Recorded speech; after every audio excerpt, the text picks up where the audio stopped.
Qatar pauses role as mediator in Gaza ceasefire talks, citing deadlock. Qatar, a key mediator between Israel and Hamas, announced on Saturday night that it had paused its efforts to broker a ceasefire between the two sides to end the war in Gaza, citing the deadlock in talks. Qatar will resume those efforts with its partners when the parties show willingness and seriousness to end the brutal war. Majed al-Ansari, a spokesman for Qatari foreign minister, said in a statement. Earlier, Qatari officials also told Hamas political leaders they were no longer welcome in the country because of the stalled state of negotiations. U.S. and Israeli officials said over the weekend. The officials spoke on condition of anonymity to discuss sensitive negotiations. Mr. al-Ansari did not directly comment on the claim about Hamas's presence in the country before the ministry statement was issued. An official familiar with the matter said. In the foreign ministry statement, al-Ansari said the news media reports about the Hamas office were inaccurate, without specifying which reports or what information was disputed. The main goal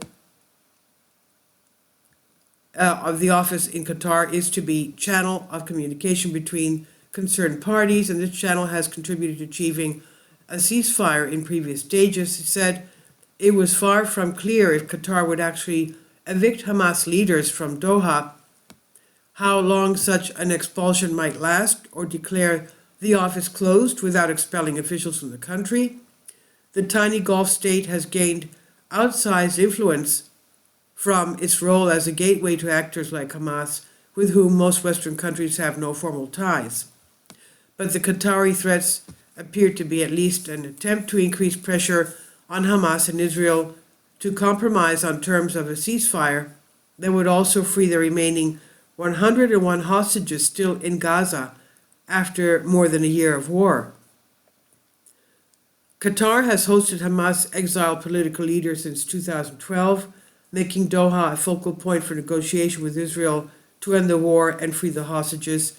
Egypt, which borders Gaza, is the other major mediator between the sides. Netanyahu has repeatedly changed his condition for the deal, and his critics in Israel have accused him of prioritizing his political survival over freeing the hostages.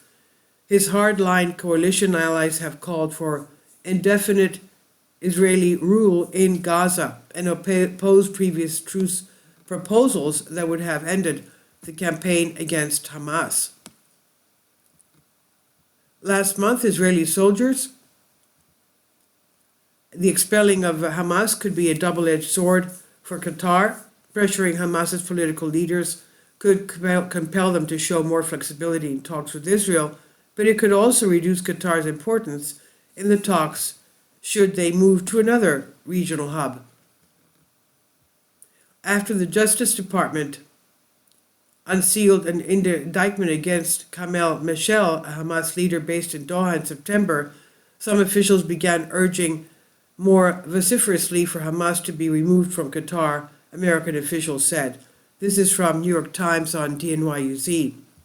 Please leave your comments, and thank you for your support. Kindly support my Patreon account. The daily posts are 5 videos daily, and they are totally different from what I have on my YouTube channel. Thank you so much for your support and that you find all my content so interesting. You'll find the Patreon account details in the description box below.